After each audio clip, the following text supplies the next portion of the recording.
The silent B. We have two cases for the silent B. When we have the B after M, this B is silent, which means we don't pronounce it. For example, climb.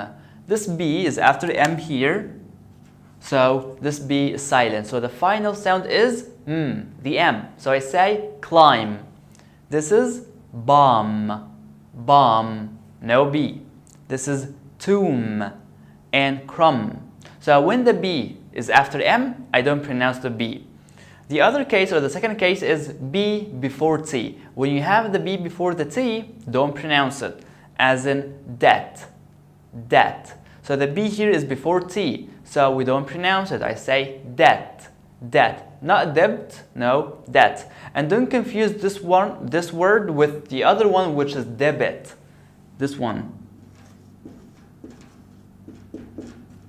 This is debit, which is debit card, So this is a different word. Here the B, pronounce it normally, but this one here is debt.